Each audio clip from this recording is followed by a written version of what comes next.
Bonjour, vous allez écouter Story of My Life, un podcast d'Énergie Belgique présenté par Sarah. Découvrez aussi l'ensemble de nos replays et de nos podcasts ici ou sur énergie.be. Bonjour à tous et bienvenue dans ce nouvel épisode. Ça y est, on va pénétrer dans la bulle absolument dingue du groupe Coldplay, ce groupe londonien que tout le monde connaît. Et pourquoi je dis qu'il y a de la folie là-dedans ? C'est parce que c'est un sacré défi qu'ils se sont lancés, un défi qui s'appelle Music of the Spheres et qui consiste à une tournée mondiale qui a cartonné et qui va reprendre d'ailleurs dans pas longtemps. Elle a commencé au Costa Rica. Et pourquoi c'était un défi presque insurmontable ? Coldplay voulait tout simplement faire la tournée musicale la plus éco de tous les temps, respecter la planète à tous les niveaux. Et pour ça, il y a eu plusieurs choses. Je ne vais pas tout vous citer parce qu'il y a vraiment beaucoup de choses. Mais par exemple, il y avait pour chaque ticket de concert vendu, un arbre qui allait être planté. Et il y a des millions de billets qui se sont vendus, donc il y a des millions d'arbres qui ont été plantés grâce à eux. Puis il y avait aussi cette envie, par exemple, de participer à des initiatives environnementales. Donc, ils ont reversé 10% de tous les gains, même le merchandising, à un fonds qui devait faire ça. Et puis également le podium, le grand podium, la scène, qui a été démontée et recyclée en mobilier. Mais il y a aussi d'autres choses qui m'ont impressionné quand même dans la façon dont Coldplay a prouvé qu'ils avaient envie de protéger la planète, c'est qu'ils ont notamment proposé au public de participer. C'était assez dingue. Ils ont décidé d'utiliser ce qu'on appelle l'énergie cinétique.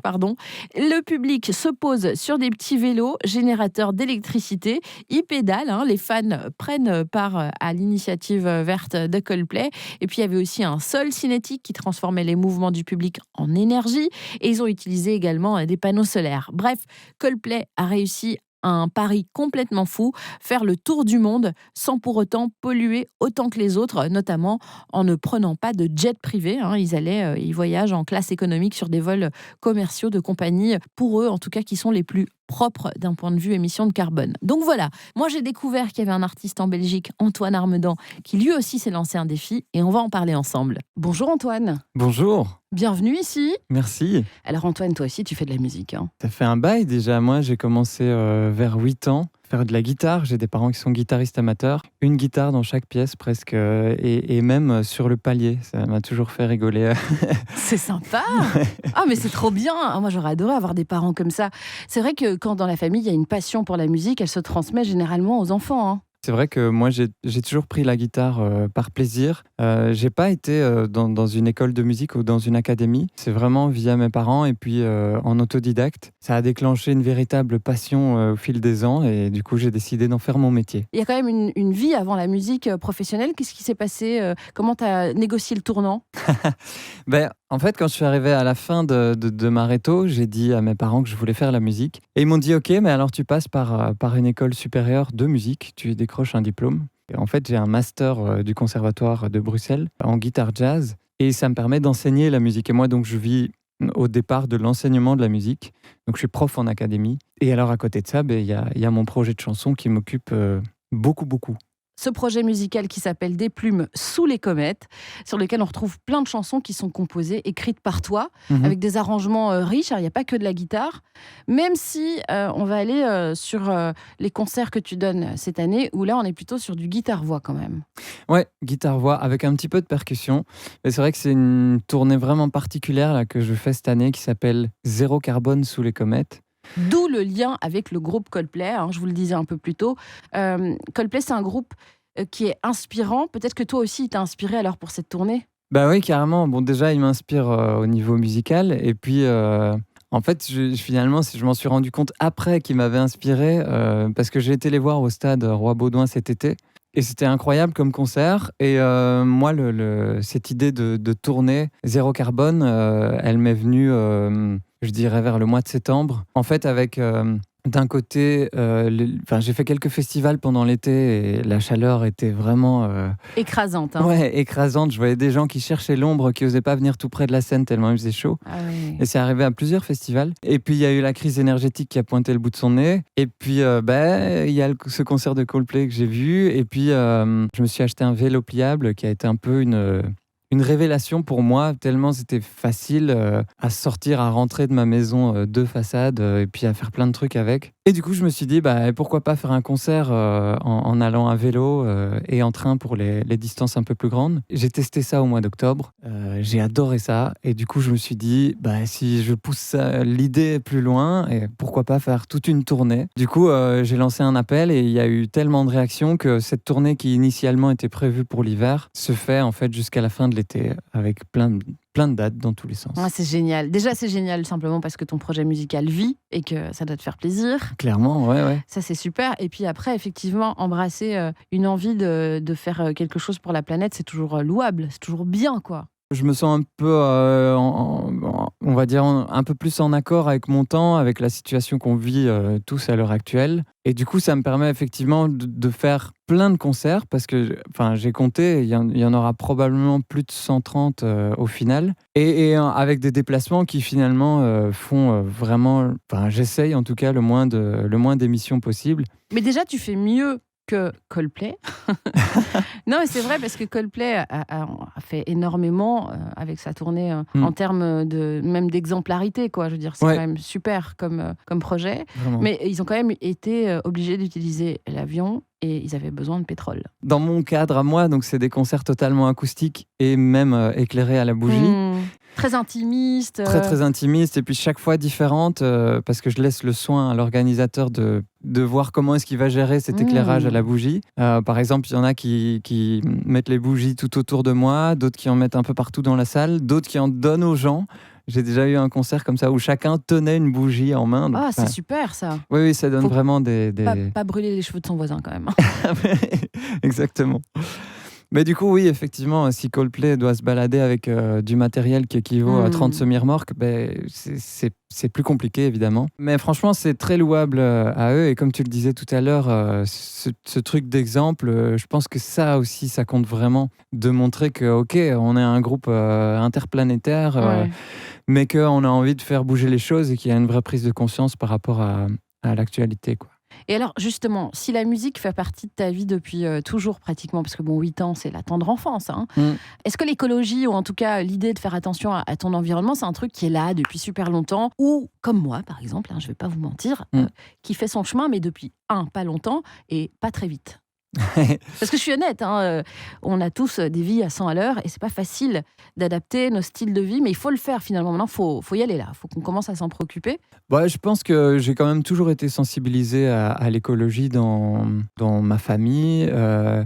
C'est à chacun un peu de faire son chemin à son rythme de ce côté-là. Et puis moi, avec cette tournée, ça a pris le chemin avec le vélo et ces concerts sans sono. Et ça continue encore aujourd'hui. J'ai presque chaque jour, il y a des gens qui me contactent à propos de cette tournée, soit pour aller voir les concerts, soit pour en organiser un. Donc voilà, jusqu'ici, c'est que du bonheur, quoi. Tu soutiens aussi une association qui s'appelle Cœur de Forêt, qui fait de la reforestation. Ouais. Tu avais justement envie aussi de pouvoir un petit peu apporter ton aide. Est-ce que tu le fais en donnant un peu de sous ? Comment ça se passe ? Oui, en fait, à nouveau, c'est dans cette idée d'être proche du zéro, même si c'est probablement jamais possible, mais du zéro émission carbone, en me disant une partie des bénéfices de la tournée, elle va servir à replanter des arbres. Et effectivement, je suis tombé sur cette association Cœur de Forêt qui m'a très vite plu parce que à la fois c'est de la reforestation, mais c'est vraiment en impliquant l'humain dans ces projets. Et donc il y a vraiment cette dimension d'humanité qui m'a vraiment beaucoup plu et c'est pour ça que j'ai été vers eux, quoi. Évidemment, quand on est sur scène et qu'on chante, moi j'en sais rien, j'ai jamais fait ça, mais je vois des concerts comme tout le monde, il y a un contact qui s'établit avec le public, surtout t'es seul sur scène avec ta guitare, c'est quand même un peu intimidant à la fois pour le public mais pour toi aussi, non ? Oui, et puis comme les gens sont parfois vraiment très très près de moi et qu'il n'y a pas de sonorisation et que donc ça sonne pas très très fort, donc en tout cas moins fort que s'il y a une sono. Du coup, j'entends très clairement les gens parler ou chuchoter ou se glisser un mot. Et alors, t'entends quoi comme chose ? Ça peut varier, mais c'est vrai que s'il y a deux personnes qui se parlent au premier rang, qui s'échangent un petit mot et que je comprends le mot, ça peut être très chouette, mais parfois ça peut être aussi un peu challengeant pour moi pour rester bien concentré dans ce que je suis en train de chanter. Mais par contre, ça instaure vraiment une distance proche de zéro entre le public et moi. Et ça, c'est un partage que j'adore. J'avais déjà expérimenté ça pendant le Covid, en fait, où j'ai lancé une tournée où moi, je suis allé jouer chez les gens, comme tout était fermé. Sympa aussi, ça. Ouais, c'était vraiment génial aussi. Et donc là, c'était pour des tout petits groupes, parce que c'était chaque fois chez des privés. Et c'est des groupes qui ont été de 1 personne à 40 personnes. Mais donc, ça m'est arrivé de faire un concert pour 1 personne. Et c'était vraiment chouette, quoi. Et là, c'est intimidant quand tu es face à un ou une inconnue? Du coup, au début, c'est un peu intimidant. Mais à nouveau, j'ai fait 160 concerts dans cette formule-là. Incroyable. Donc, à la fin, c'est juste l'envie de le faire. Et voilà. Donc, tu as quand même un goût pour ce qui sort de l'ordinaire. Un petit peu le côté insolite. Alors moi, j'aime beaucoup ça. J'aime beaucoup aller au bout d'une idée en laquelle je crois vraiment. Et c'est vrai que quelque part, si ça peut donner aussi un message au-delà de ce truc environnemental, au-delà de la musique, si ça peut aussi inspirer des gens et se dire il est fou ce gars, mais apparemment il croit en son projet et il va jusqu'au bout. J'ai envie de dire, si vous avez un projet et que vous vous dites c'est carrément fou, mais tant pis, je vais essayer de le faire, allez-y, foncez. Je crois qu'il faut vraiment aller vers ses rêves, quoi, en gros. C'est hyper bienveillant comme message. Et c'est vrai qu'on en a besoin aujourd'hui parce que beaucoup de gens se disent mes rêves sont trop grands, ou il y a déjà plein de gens qui les vivent. Mais faut essayer, les gars. Faut y aller. Mais oui, et puis une fois qu'on se dit ah ouais, mais le voisin, il a déjà fait la même chose que moi. On peut se le dire, sauf que c'est le voisin qui l'a fait. Et donc, ce sera d'office différent si c'est soi-même qui essaie de le réaliser. Donc, ça n'a pas d'importance en fait ce qui s'est déjà passé. Ce qui est important, c'est juste de se dire ok, moi je ressens ça à l'intérieur de moi et puis j'ai envie d'aller au bout de ça. Voilà, faut pas se poser de questions, faut y aller. C'est vivant, c'est même je trouve très encourageant comme message ce que tu viens de dire. Et puis c'est inspirant aussi, et certainement pour les jeunes générations que tu connais parce que tu as 3 enfants, Antoine, sans rentrer trop dans ta vie privée. C'est vrai, j'ai 3 enfants que j'adore, et il y a même ma grande qui est là sur le plateau qui m'accompagne. Sur le plateau, on a un échantillon des enfants armedans. Voilà. Juliette qui a 13 ans et qui est sagement venue t'accompagner et qui donc est avec nous dans ce studio. Et alors, ça m'a fait marrer parce qu'en fait, tes enfants, il y a Juliette, J, mais en fait, si on met les 3 ensemble, ça peut faire l'acronyme énergie. Alors ouais, on s'en est rendu compte avec ma femme bien après, mais c'est vrai que ça nous a fait vraiment marrer de se dire, mais en fait, si on remet donc l'ordre des enfants mais à l'envers, ça fait effectivement énergie. Voilà une petite famille comme on les aime. Oh, mais c'est merveilleux, il faut venir avec tous les enfants la prochaine fois, Antoine. Oui, mais avec plaisir. Il faut venir avec tous les enfants, avec ton épouse, avec la guitare. On fait un concert entre nous. Voilà. Au prochain rendez-vous. Et puis, tout ça sera très éco-responsable en plus. Moi, je suis fan de ça.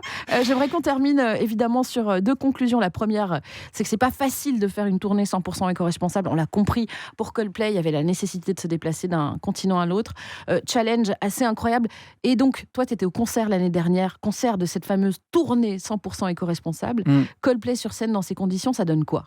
Ça donne super parce que, en gros, on voit qu'il y a tous des éléments qui sont mis en place déjà avant de commencer le concert sur les écrans géants.